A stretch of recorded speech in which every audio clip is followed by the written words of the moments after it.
afternoon and welcome everyone to the conference call of JB Pharma to discuss the company's foray into ophthalmology. We have with us today Nikhil Chopra, CEO and whole-time director, and Kunal Khanna, President Operations at JB Pharma. Before we begin, I would like to state that some of the statements in today's discussion may be forward-looking in nature and may involve certain risks and uncertainties. I would also like to state that during this call we will entertain questions only pertaining to the ophthalmology acquisition, and we would not be able to answer any other questions. With this, I would like to hand it over to Mr. Nikhil Chopra to begin the proceedings of the call. Thank you, Jason. And good afternoon, ladies and gentlemen, and thank you for joining us on today's call. As you are aware, JB Pharma has entered into a trademark agreement with Novartis Innovative Therapies AG in perpetuity for a select ophthalmology brands portfolio for India region.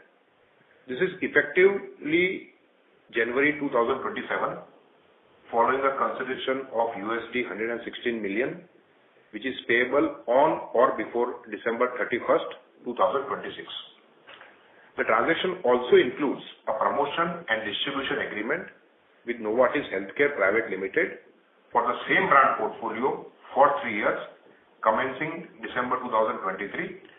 A consideration of 125 crore is associated with this. I am excited with the development as it positions us at JB well within the ophthalmology segment and the overall market. Not only does this deal enable us to rise 2 ranks in Indian pharma market, most importantly, JB enters the fast-growing ophthalmology segment and is now ranked among the leading players in this segment. 5 of the brands are number 1 in its molecule category, as many of you would have seen in our investor presentation, and 4 brands are in top 3. The molecule segments are growing in a range of 10 to 20%, which is faster than the IPM growth. As per IQVIA Med October 2023 data, the combined sales contribution from the portfolio was at around 207 crores.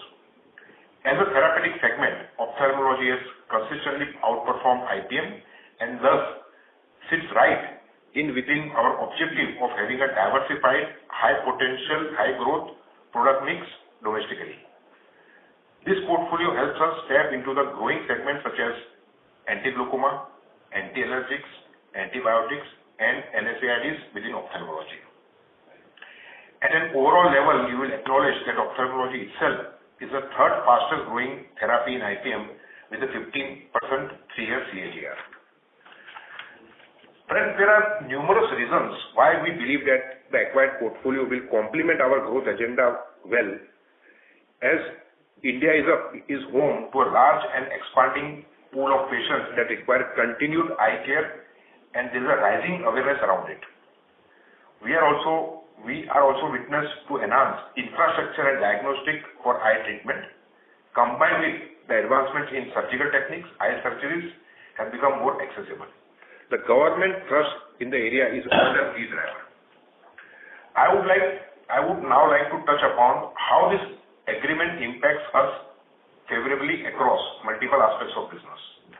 The strong brand equity follows for higher IPM, even in short term, which will be complemented by absorption of Novartis field force, and we have plans to further expand the footprint. Friends, post grant of perpetual license, which happens in December 2026, January 2027, this acquisition is gross margin accretive. I would like to share that the operating margin profile here will be significantly higher than our domestic business margins post the grant of perpetual license. All in all, this complements the overall portfolio. This complements the outlook we have on business. With this strategic agreement, JB Pharma now has a portfolio of leadership brands within ophthalmology, underlying our emphasis on growth through our powerful brands. On that note, I conclude my opening comments. We would now like to open this forum for an interactive session for next 15-20 minutes. And we'll be happy to respond to all your questions on the announced transaction. Thank you all for patience hearing. Thank you very much.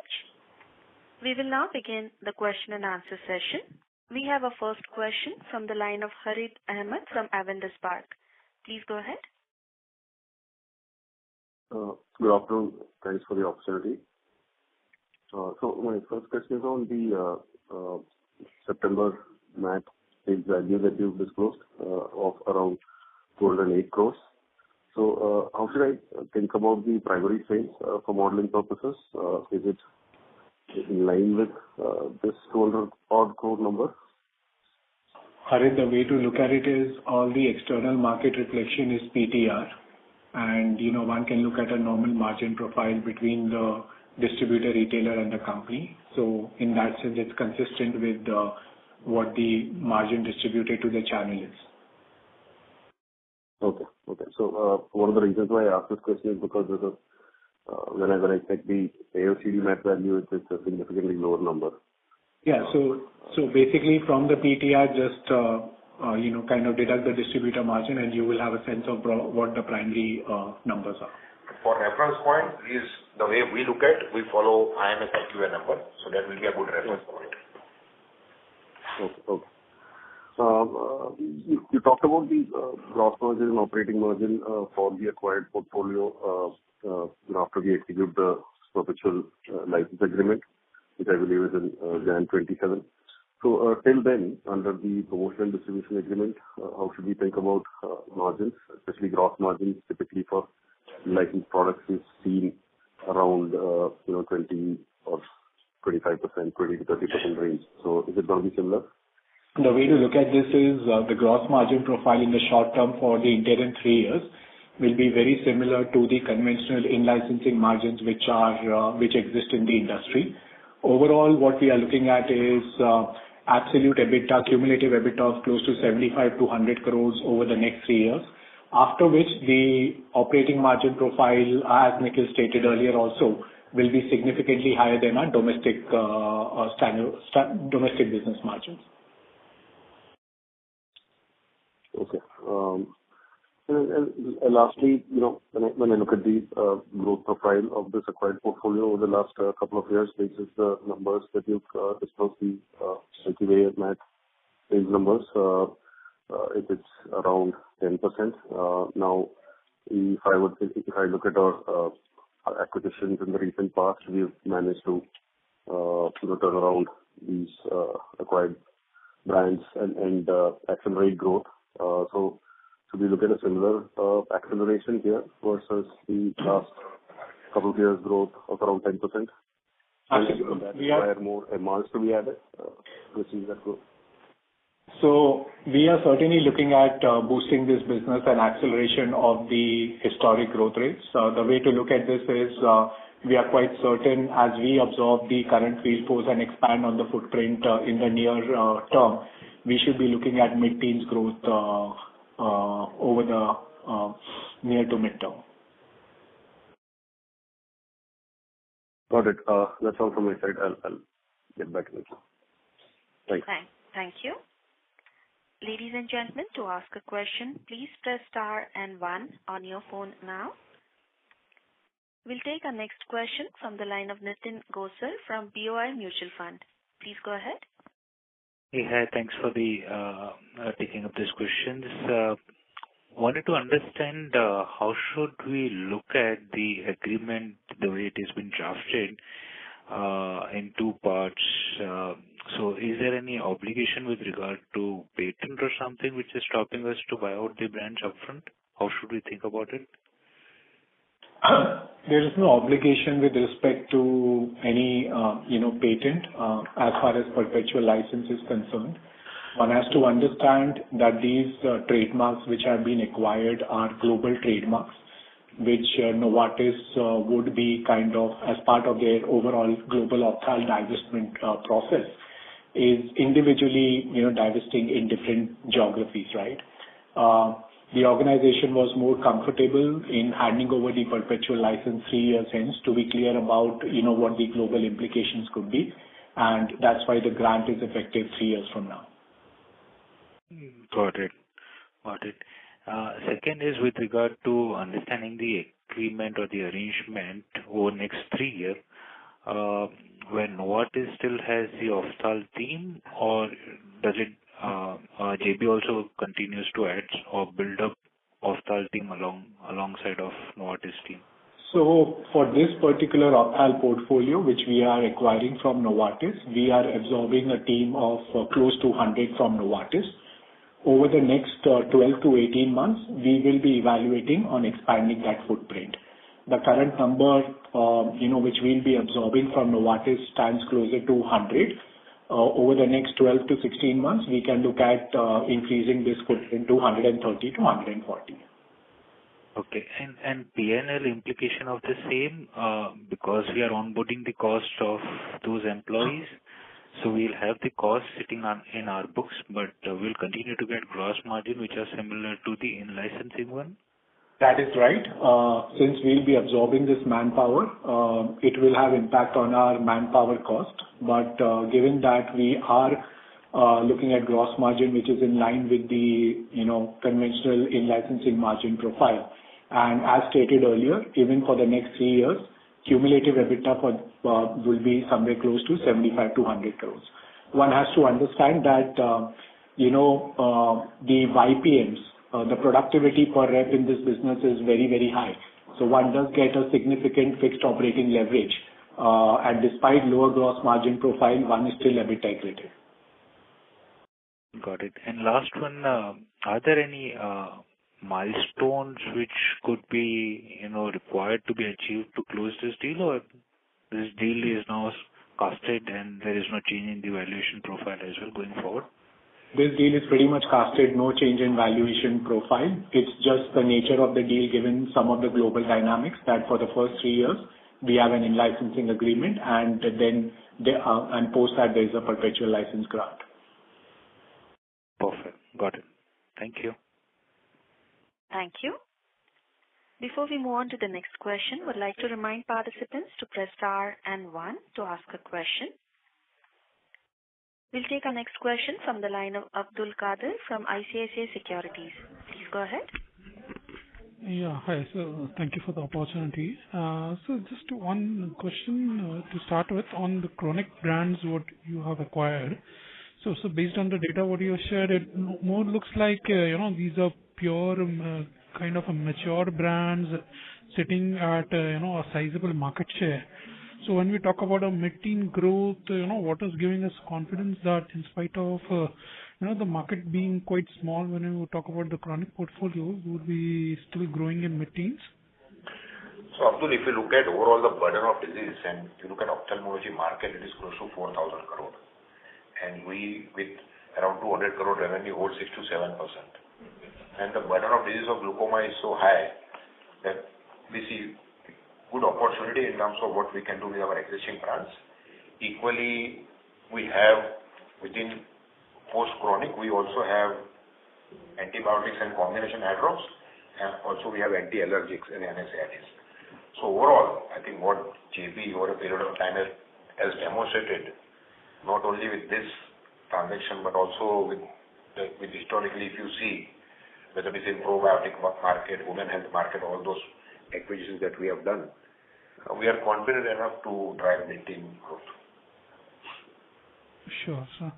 And sir, just a final one, if I may.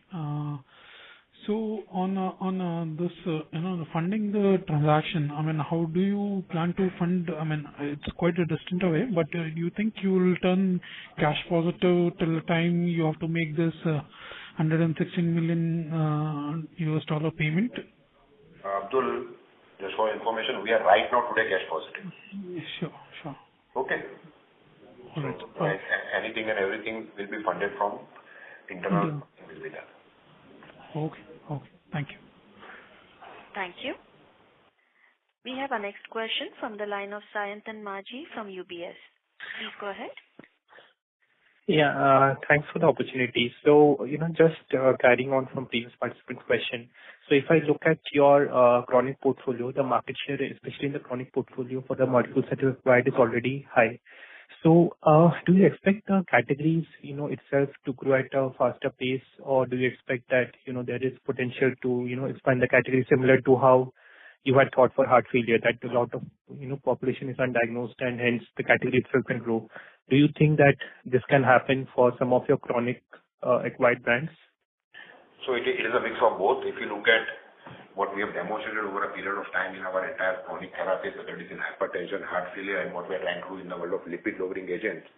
Similarly, for glaucoma-based brands that we have acquired, earlier what I have stated, that we have identified unmet needs. We are looking at the entire burden of disease-free glaucoma and the relationship that we want to develop with the ophthalmologist. Equally, what was stated in the commentary with currently high IPMs, and in short term, we are looking at how can we boost that, and eventually, with JB's strength, we will look at how do we improve our footprint. All this will help us in terms of improving our market share and driving better growth as compared to the way ophthalmic market is growing. And this is why we have acquired. So please understand the entire hypothesis of anything and everything that we acquire at JB is to grow the entire category better than the market growth. And fortunately, what we have acquired is in the leadership area. So in leadership area, obviously, you have to put efforts in terms of creating firewall for the competition and looking at how differently you can behave with the brand. You can look at the brands and with the specialty, and eventually look at how do you grow overall the category. That is the task that we have taken. Okay. Thank you. And also when you are suggesting that you will expand the field force space, say by 30 to 40% over the next 1.5 years. Yeah. So where will this extra field force be deployed? Is it that a new class of prescribers you would target, or are there any geographies where probably these brands are underpenetrated? So just wanted to understand where will that field force be deployed? Essentially, it's going to be new geographies targeted by us. Currently, as we understand, almost 75 to 80% of the ophthalmologist coverage is serviced by the current team. So certainly new geographies which gives us access to the remaining 25 to 30% is what I endeavor will. Okay, clear. And one last question. So if I look at the covered market of the brands that you acquired, is close to 1,000 crore. The total market for ophthalmology is 4,000 crore. So the difference, the gap that is there right now of 3,000 crore, is it the same therapies but different molecules, or are these different therapies altogether where you plan to probably expand your portfolio once you start getting some traction with ophthalmologists? Because Novartis brands should be well recognized with ophthalmologists. So do you think there's a scope to expand into, say, some other sub-therapies within ophthalmology? Absolutely, there is potential to expand into different sub-therapies. Having said that, when one looks at covered market, it should not be looked at molecule-specific covered market. One should really look at indication-specific covered market. So from an indication standpoint, we are still covering almost 2,500 to 2,800 crores of the ophthalm market, which is being stated. Now, there will be opportunities for us to do life cycle management, to launch combinations of existing molecules, which currently Novartis is not servicing. So that's the way one really has to look at it. Okay, and what would be the remaining, say, 1,000-1,200 crore market, which probably you're not addressing right now with this portfolio? So these are different combinations of the similar drugs in acute and anti-glaucoma, right? So there would be prostaglandin combinations and things like that, antihistamine combinations, which will be natural progressions for us over the next 12 to 18 months. Okay, sure. Thank you so much for your clear answers. Thank you. Thank you. We have a next question from the line of Binu Patiparampil from Elara Capital. Please go ahead. Hi, good afternoon. So if I understand correctly, this 964 crore will be paid in December 26 and 125 crore will be paid right now. Is that correct? Yes, that is correct. Okay. And if I heard correctly, you said the cumulative EBITDA over next 3 years till the perpetual agreement comes in will be 75 to 100 crores? That is correct. That's cumulative over the next 3 years. 3 years. So are we paying like 125 crore for this 75 to 100 crore of EBITDA? Am I missing something? Not at all. Not at all. This is marketing, distribution and licensing fee, what we are really paying for. EBITDA is completely different based on our operations, what we sell in the market. 125 crore is the licensing fee for the next 3 years, and post 3 years, there is some tech support, quality reference standards, which will be established for us to kind of acquire the perpetual license, which will be very critical in the transitioning phase. Yeah, I understood, but effectively we are paying 125 crores for a cumulative EBITDA of maybe 100 crores, right? You are saying, so basically what you're coming to is 125 crores being paid for the next 3 years, right? That's correct. Correct. And in return, we are making EBITDA of only 100 crores. Yeah, cumulative EBITDA of 75 to 100. That's correct. Okay. And this 125 would be amortized over next 3 years? 125 will be amortized over next 6 years. 6 years. Okay. Okay. Thank you. Thank you. We'll take our next question from the line of Punit Pujara from Helios Capital. Please go ahead. Yeah, hi. Thanks for taking my question. Sorry for some disturbance that's going on. So could you elaborate on the life cycle management which you touched upon, and could you do it in the current in-licensing phase, or you have to do it post Jan 27? That's my first question. As far as life cycle management is concerned, we can do it right away. We don't have any limitations on new product launches, entering new indications. There are no restrictions for us. Sure. That's helpful. Second question is, so how many number of specialists are currently covered by the portfolio that you have in license? And is there any target that you are calling out on the same? So the total universe is close to 22,000 ophthalmologists. The standard coverage based on the current field force size is closer to 15 to 16,000. Understood. And although from the language it is very clear, but I'll still ask for the clarification. Is there any royalty to be paid post Jan 27 because it's still a perpetual in licensing? No, there is no royalty. There is an upfront consideration of $116 million. That's it. Yeah, fair enough. That's helpful. Thanks for taking my question. I'll join back. Thank you. Ladies and gentlemen, that was the last question for today. I now hand the conference over to the management for closing comments. Over to you. So let me once again thank all of you in terms of in coming and attending the call today. What I would like to conclude is in terms of now with this entire opportunity, we at JB enter into a very progressive segment. It is ophthalmology, which is the third largest, fastest growing segment today in Indian pharma market. And what I shared in my comment is that this comes with leadership position. 5 of the brands out of total 10 brands that we have acquired are number 1 in their category. And also it does not disturb our capital structure as of date because we are cash positive and the value which we have to pay is at the end of 3 years, that is $116 million. And overall, the business 3 years from here, at the time of perpetual license grant, is significantly highly margin accretive as compared to our DOM form. This is where we stand. Once again, looking at how do we make this opportunity bigger and create value for our stakeholders and serve more and more number of patients across now in the field of ophthalmology from the quality eye drops which comes from the house of Novartis and eventually from JB. Thank you. Thank you all. Thank you. On behalf of JB Pharma, that concludes this conference. Thank you for joining us, and you may now disconnect your lines.